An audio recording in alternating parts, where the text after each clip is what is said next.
Hello, I'm Vitaly. I'm IT professional and IT enthusiast.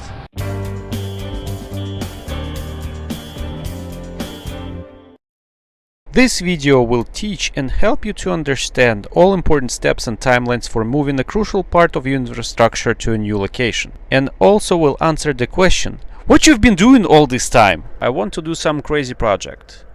I have no idea whether it will work or not because the house we live in very special in construction design. What I want to do is, you see this server right behind me? There is a server Dell R720XD and it's extremely loud to have it inside the office.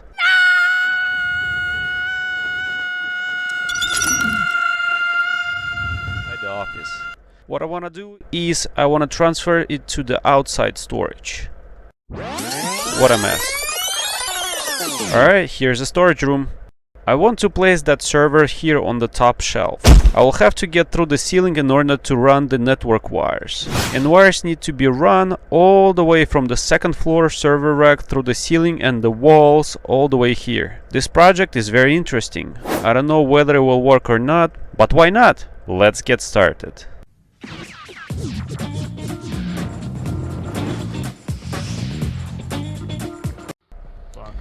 Now we're gonna enter guest restroom.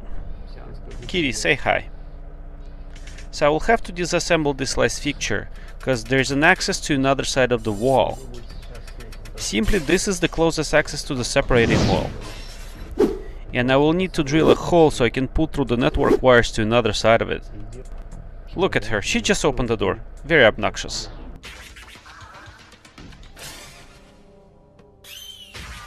Alright. We are ready to get started. I'm feeling like a DIY superhero today. First step, I'm gonna drill through the ceiling. Yeah, you heard me right. But don't worry, it's part of all of the plan. Now, I need to make my way back to the guest restroom and climb into the sub-ceiling access area. Ooh, it's like a secret hideout up here. I'm using the fish rod with DIY made loop at the end so I can easily hook onto things. This is where the fun really begins. I'm fishing the fish rod through the hole next to the laundry exhaust, watching it disappear into the unknown depth of the ceiling. I feel like a fishing pro, trying to catch the biggest catch of my life. But in this case, the catch is a wire that I need to pull through. The problem is that visibility inside the wall and the ceiling is pretty limited. That's where my trusty snake camera with a hook-shaped tip come in handy. I can hook up the fish rod and pull it through the hole just like a pro. I say with the green as I spot the wire on camera screen. And there it is. The rest will be piece of cake from here on out. To make sure I don't have to go fishing for the fish rod again, I'm going to attach the wire with the tape so the end of the one slip back inside. And to keep it secure, I'll make another wire loop so it won't get disconnected from the rod when I start pulling it. I placed a box of wire right by the hole so I can easily pull the wire from the other side without too many obstacles like wire tangling on this end.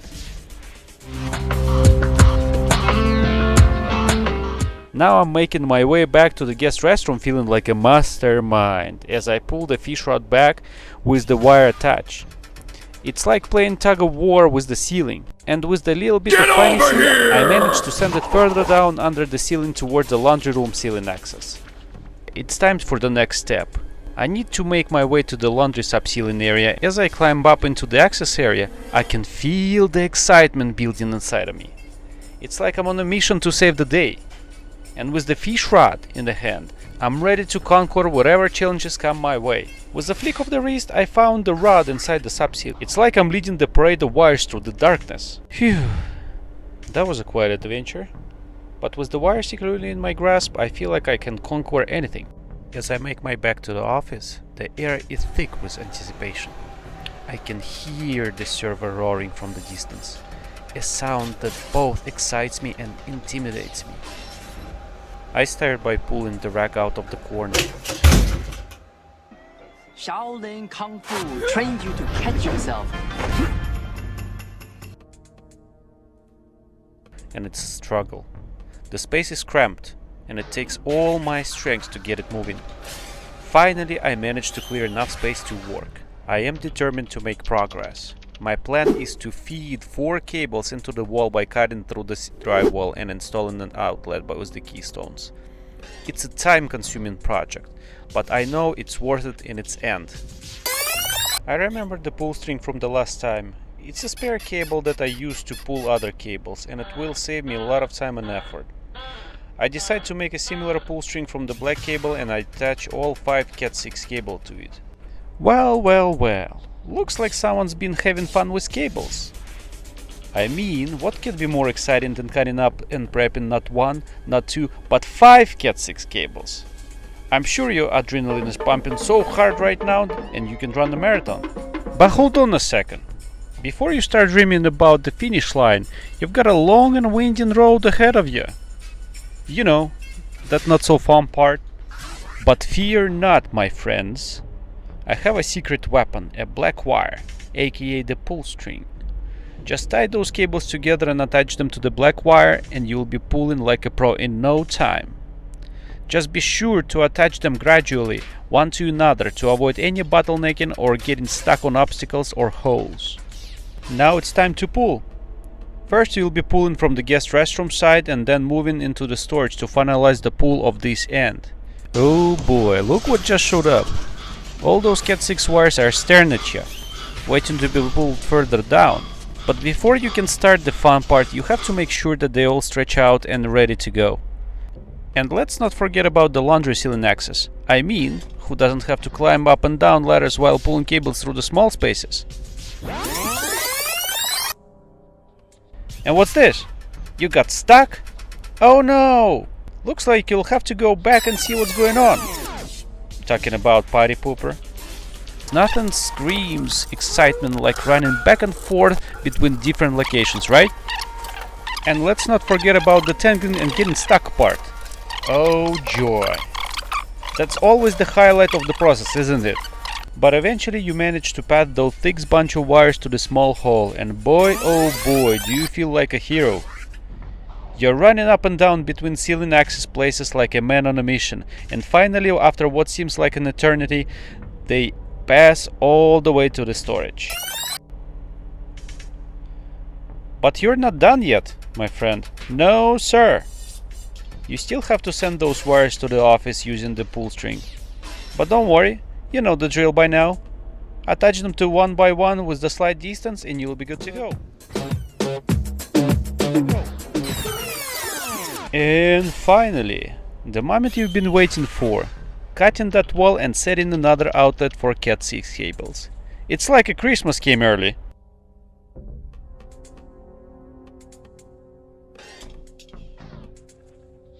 Well folks, let me tell ya, I went on a wild goose chase trying to find the pull string inside that wall. But alas, it was no good, so I decided to bring in big guns. My trusty snake camera and makeshift pull string.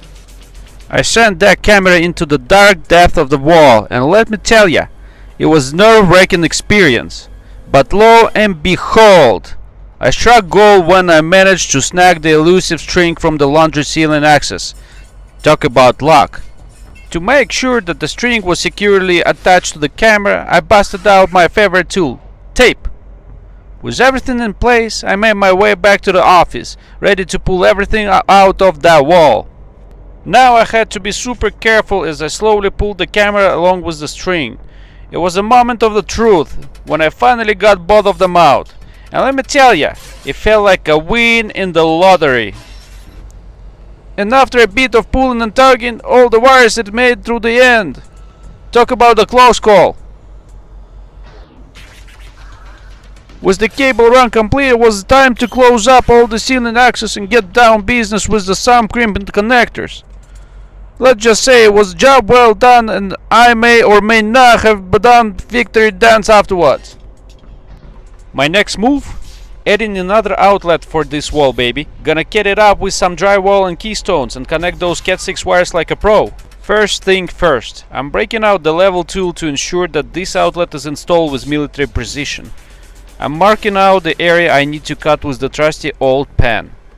Let's bust out the multi-tool to cut through the drywall like a hot knife through the butter.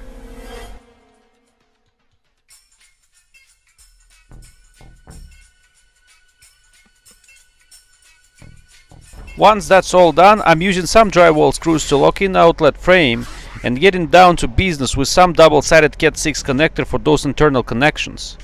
I mean, we're not messing around here, folks. Getting those wire ends ready to be managed is not easy feat, but I'm a pro at this point. I'm connecting those Cat6 connectors with some B-type style wiring, snagging them into the outlet like they were meant to be there all along. And finally, after connecting all those Cat6 wires on the internal side of the double-sided connectors, I'm assembling the outlet back together and mounting the new faceplate like a champ.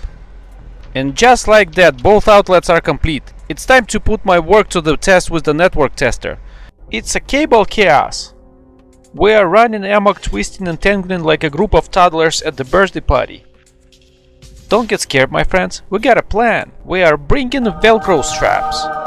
That's right, we're gonna tame those unruly cables and whip them into a shape. No more tangled messes, no more frustration, just nice, neat cables all in a row. Now we're getting fancy with our labeling. You know what they say? Organization is the key. And you, my friend, are king or queen of the network jungle. With those connectors identifiers in place, you'll be able to identify those cables faster than a dog can chase its tail. And when it comes time to test those connections, your network tester will be a trusty sidekick, helping you without any bad apples in the bunch. Just make sure you don't mix up your labels, or else you might end up with network that's more tangled than a plate of spaghetti. And nobody wants that, unless you're planning on starting a new art form called spaghetti networking. But I have faith in you, my crimping and labeling champ. You are going to have the sleekest, most organized network in town. Once you got those wires labeled and identified, it's time to put them to the test. And there is no better way to do that than with your trusty network tester. It will sniff out any problems faster than a bloodhound on the scent of a suspect. Who needs the gym when you got the network testing to keep you in shape, am I right? 5 cables to test mean 5 trips up and down. But don't worry, all the cardio will make you the fittest network professional in town. Just make sure you're paying attention to those testing results, because faulty wire can cause more trouble than a toddler with a permanent marker. But with your careful crimping and labeling, I'm sure you'll have nothing but perfect test results.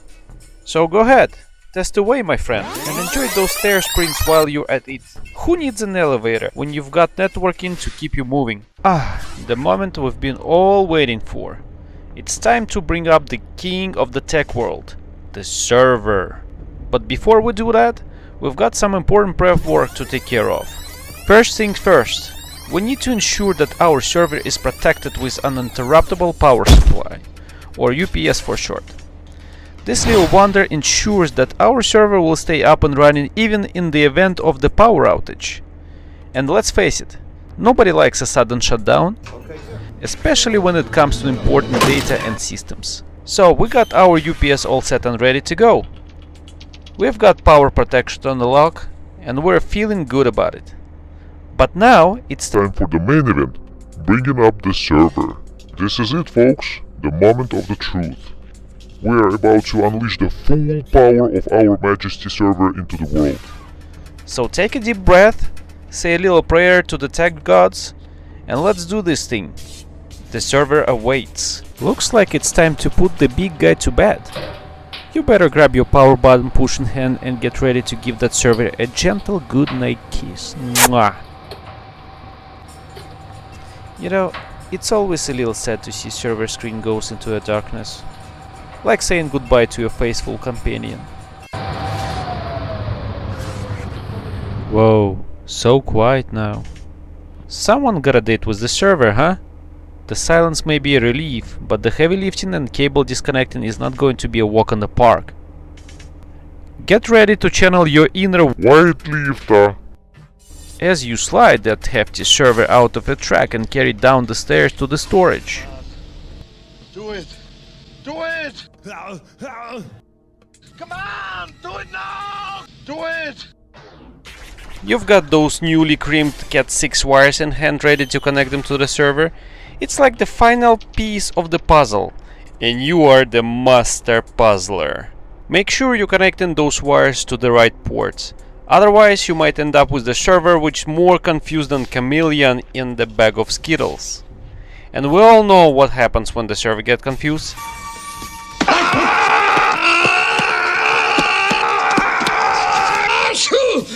And let's not forget the accessories, because what the server without 22-inch monitor, mouse and keyboard will do over there. But with your expert to crimping skills and attention to detail, I have no doubt that you will have those wires connected in no time.